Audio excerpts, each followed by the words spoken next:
Halo sobat-sobat review sekalian, jumpa lagi dengan gua Om Bagus. Di sini bicara kali ini adalah hukum. Hukum sendiri juga salah satu jurusan sosial yang sangat populer. Apalagi dengan ada Om Hotman dan juga sengketa pemilu, sengketa yang high profile, misalnya tuntutan atau pidana Sambo, hal seperti itu membuat hukum di mata publik jadi baik atau jadi buruk, ya terserah kalian. Tapi intinya yang pasti hukum menjadi semakin populer. Tapi gue sendiri sebagai orang teknik yang sangat ketat dengan ilmu hukum, karena gue sendiri adalah sarjana hukum, advokat berpraktek. Di sini memang melihat ada beberapa hal yang lulusan hukum itu sebagai salah satu jurusan yang paling banyak adanya di Indonesia ini, itu tidak semuanya sesuai dengan standar atau persyaratan yang dimiliki oleh perusahaan atau law firm. Inilah yang membuat gue terkritik untuk membuat video tuntutan tentang lulusan jurusan hukum. Jadi disclaimer ya, gue di sini sebagai lawyer juga belum terlalu lama, tapi gue juga sudah lama kerja di corporate sebagai HR di BUMN, dan memang gue mengerti lah beberapa teman-teman yang memang orang hukum jago, dan harapannya itu lulusan hukum yang bagus itu ya seperti itu, masuk ke perusahaan dengan skill set atau kemampuan-kemampuan tertentu. Di channel ini gue biasa bahas soal konten edukasi, pendidikan tinggi, dan juga karir. Buat kalian yang merasa cocok dengan konten macam ini, kalian bisa subscribe channel ini, dan juga buat kalian yang merasa video ini bermanfaat buat kalian, pertama like dulu videonya, dan jangan lupa juga buat share video ini ke teman kalian yang kira-kira membutuhkannya. Nah, kita bicara yang pertama adalah bidang-bidangnya, kemampuan dari lulusan hukum. Jadi hukum itu ada banyak sekali, ada luas sekali ya. Dari yang sangat terkenal itu pidana, lalu ada juga perdata. Di sisi ini, kalau teman-teman mau menjadi fokus di suatu bidang, itu sebenarnya agak sulit kalau di bidang korporasi khususnya ya. Tapi apalagi di law firm, khususnya law firm yang masih baru, itu agak sulit kalau teman-teman mau fokus di suatu bidang, katakanlah korporasi aja. Sehingga teman-teman harus mengerti seenggaknya itu pada bidang-bidang yang gue sebutkan ini ya. Jadi yang pertama itu adalah hukum bisnis. Jadi hukum bisnis ini fokusnya itu ada di perusahaan. Jadi istilahnya itu corporate law atau business law. Ini meliputi banyak hal, dari kontrak sampai perpajakan dan hak kekayaan intelektual. Ini merupakan salah satu rumpun hukum yang sangat luas. Tapi teman-teman fokus di sini, teman-teman itu bisa mengambil jalur non litigasi atau non pengadilan. Kalau teman-teman itu sudah nggak suka sama pengadilan atau sistem peradilan Indonesia karena melihat berita TV atau tidak suka dengan penegakan hukum, ya teman-teman bisa mengambil karir path ini, tidak dekat dengan sistem peradilan,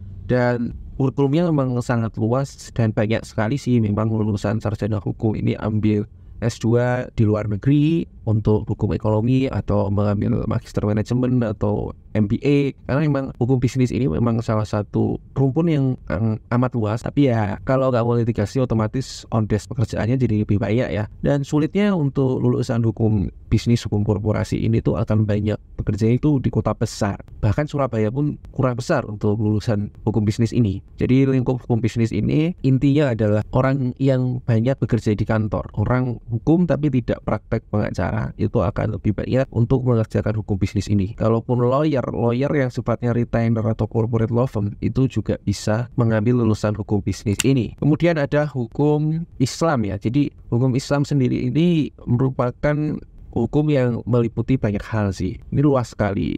Di Indonesia itu dikompilasi dalam kompilasi hukum Islam Indonesia. Di dalamnya ada masalah waris, masalah perkawinan. Jadi hal-hal yang sifatnya keagamaan, perkaranya yang urusannya di kantor urusan agama, itu memang salah satu topik hukum sendiri, dan biasanya sih memang banyak diambil oleh teman-teman dari sarjana hukum Islam atau sarjana syariah, karena memang mereka ini punya fokus di sana, dan kebanyakan ini akan mereka bekerja di lembaga bantuan hukum atau buka kantor advokat sendiri, dan memang ini memang cukup banyak ya kasusnya ya. Dan kalau teman-teman tidak ada di kota besar, mengambil hukum Islam ini merupakan salah satu fokus yang cukup bisa dipertimbangkan. Tapi yang memang hukum Islam itu tidak identik ya dengan kehidupan yang glamor mewah dan seperti Hotman Paris seperti itu ya. Kalau Hotman Paris sudah jelas corporate lawyer, dia ambil fokus di bankruptcy. Gue sendiri sih ya agak tertarik, cuman mengerti lah soal hal-hal seperti ini itu tidak terlalu sesuai dengan nilai-nilai gua. Ngurusin perceraian orang, ngurusin waris orang, ngurusin hal-hal yang sifatnya agak personal gitu ya, gua tuh agak kurang sesuai dengan nilai gua. Tapi ini memang ada ya marketnya, cocok untuk kalian yang menjadi pengacara di bidang sini. Kemudian ada spesialis hukum acara ya. Hukum acara ini memang kedepannya akan menjadi pengacara, dan lebih banyak kalau masalah beracara itu di hukum pidana ya. Jadi hukum pidana itu memang syarat dengan kepolisian, penegakan hukum sampai sistem peradilan. Dan di sini memang ya ada banget sih kalau kita bicara kesempatannya, tidak harus di kota-kota besar gitu. Tapi di sini memang agak dilematis karena mungkin harus membela orang-orang yang tidak bisa dinyatakan benar. Jadi memang membela orang yang bersalah itu tujuannya bukan untuk membebaskan, tapi untuk mengurangi hukuman. Karena memang bisa saja mereka bersalah tapi tidak sebersalah itu. Nah, disinilah orang hukum pidana, hukum acara itu menjadi suatu topik atau suatu fokus, karena memang hukum acara ini banyak di hukum pidana. Karena kitab undang-undangnya sendiri adalah KUHAP ya, kitab undang-undang hukum acara pidana. Kitab undang-undang hukum acara perdata itu nggak ada. Tapi bukan berarti hukum acara itu fokus di pidana doang, karena ada juga acara yang perdata, ada juga hukum acara yang tata usaha negara, kita bicara agraria, dan berbagai macam pembicaraan yang hanya bisa diselesaikan di sistem peradilan. Karena memang kalau teman-teman yang suka di peradilan itu memang mungkin secara penghasilan ya oke, tapi di sisi lain mereka memahami bahwa ketika memang suatu hal itu sudah tidak bisa diselesaikan secara kekeluargaan, negosiasi, mediasi, ya harus diselesaikan dengan penyelesaian sengketa di pengadilan. Sebenarnya hukum acara ini juga ada alternatifnya ya, menggunakan arbitrase. Di Indonesia itu di BANI, kalau di internasional biasanya kita pakai SIAC ya, Singapore International Arbitration Court. Itu memang suatu pokok sendiri ya. Jadi memang teman-teman yang di bidang litigasi itu akan fokus di hukum acara ini, yang non litigasi itu akan fokus di hukum bisnis, yang kebanyakan di daerah-daerah yang bukan kota besar itu mungkin akan lebih banyak di hukum Islam ya. Jadi itu tadi secara fokus 3 keahlian hukum yang memang harus dikuasai. Kalian ambil salah satu sesuai dengan karir path kalian. Biarpun begitu memang itu adalah yang paling spesifik, karena kalau bilang spesifik banget misalnya ahli dalam bidang kepailitan, ya kalian harus ambil lisensi setelah berpengalaman berapa tahun. Jadi memang lulusan baru yang memang harus sespesifik apapun itu masih umum.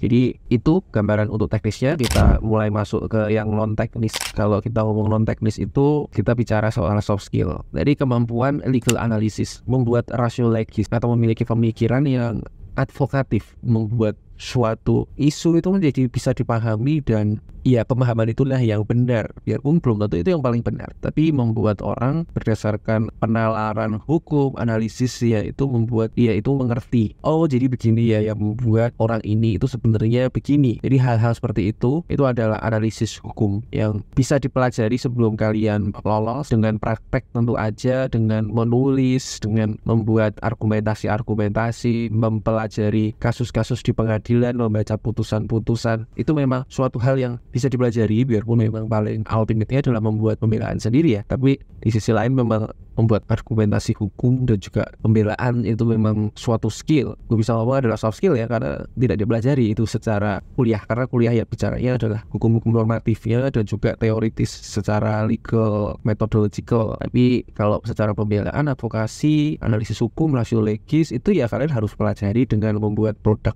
Terus yang kedua adalah komunikasi. Kalau lawyer atau lulusan hukum itu introvert nggak masalah. Yang penting dia bisa menyampaikan analisis mereka, argumentasi mereka. Karena gue sendiri di sini adalah seorang introvert, tapi gue sendiri pede untuk menjadi lawyer. Biarpun gue gak pede untuk jadi lawyer yang litigasi. Tapi inilah yang membuat lulusan hukum itu berbeda. Karena memang lulusan hukum itu dikenal dengan keahlian bermain silat lidah ya. Tapi memang tidak terkait silat lidahnya, tapi memang lulusan hukum itu harus dan dituntut untuk bisa berkomunikasi dengan baik. Seenggaknya kan mereka harus membangun hubungan ya. Dan hubungan itu bisa dibangun karena kepercayaan yang diberikan atas kemampuan mereka. Kemampuan orang hukum itu apa? Ya kemampuan sosial dong. Karena hukum itu biarpun ilmu yang sui generis, tapi tetap secara ultimate dia masuk ke rumpun ilmu sosial. Ilmu sosial disampaikan produknya ya dengan pembicaraan, dengan komunikasi. Kalau komunikasinya nggak bagus, ya KO, kalian nggak akan bisa dapat klien, nggak akan bisa dipercaya oleh atasan kalian di kantor. Jadi inilah yang penting, komunikasi itu wajib banget dipahami dan dikuasai oleh lulusan hukum ya. Kemudian kemampuan negosiasi. Negosiasi ini sering muncul di balik layar ya. Negosiasi sebelum masuk ke pengadilan misalnya, atau saat mau perdamaian di polisian,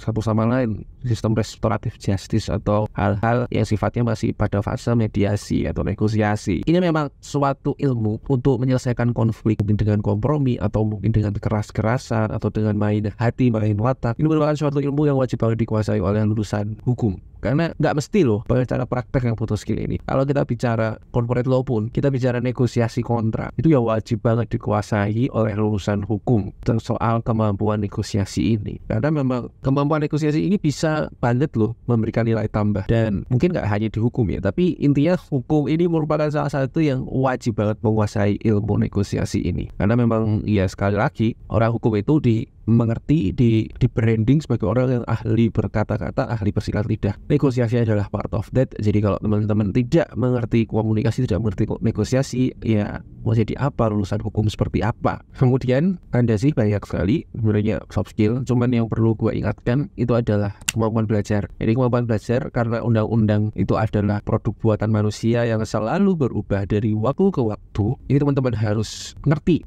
hukum positif yang berlaku di negara kita itu yang sekarang berlaku apa. Karena nggak semua yang berlaku itu berlaku selamanya. Jadi ya teman-teman harus mengerti, lulusan hukum itu harus mau belajar, harus mau membaca. Kalau nggak mau membaca, cuma mau mendengarkan doang, mau baca doang, ya susah. Jadi kemampuan belajar seumur hidup itu adalah wajib. Di sisi lain, itu juga ada kemampuan atau pemahaman soal etik profesi. Biarpun etik profesi itu hanya dimiliki oleh para advokat ya, tidak lulusan hukum, tapi advokat. Tapi ya disinilah kode etik profesi advokat buat teman-teman yang berkarir sebagai advokat, ya itu wajib banget dikuasai. Karena kalau kita baik-baik sama klien tapi sesama sejawat nggak baik ya juga hancur. Karena kebanyakan kasus dari advokat itu juga mungkin klien to klien tapi juga sejawat to sejawat juga banyak. Jadi kalau kode etiknya misalnya ini sudah klien milik advokat A, kamu ambil tanpa ada kejelasan, kamu baca begitu aja biarpun dia sudah punya surat kuasa, itu ya tidak etis. Jadi tidak sesuai dengan kode etik profesi advokat. Sama halnya dengan notaris, sama halnya dengan para profesi hukum lainnya. Jadi ada kode etiknya. Kalau kalian tidak menjunjung tinggi itu, ya kalian akan susah secara reputasi, susah secara masa depan kalian saat bekerja nanti. Oke, kurang lebih itu ya video ini. Jadi buat kalian yang masih ada pertanyaan kurang detail ya silahkan kalian komen aja di kolom komentar. Buat kalian yang merasa video ini berguna, bermanfaat buat kalian, jangan lupa buat like, share video ini dan juga subscribe channel ini. Dan juga buat kalian yang mungkin merasa jawabannya nggak cocok, ya kalian nggak suka, kalian pengen dislike, silahkan dislike aja, gua nggak apa-apa. Kurang lebih itu dari gua dan see you in the next video. Bye bye.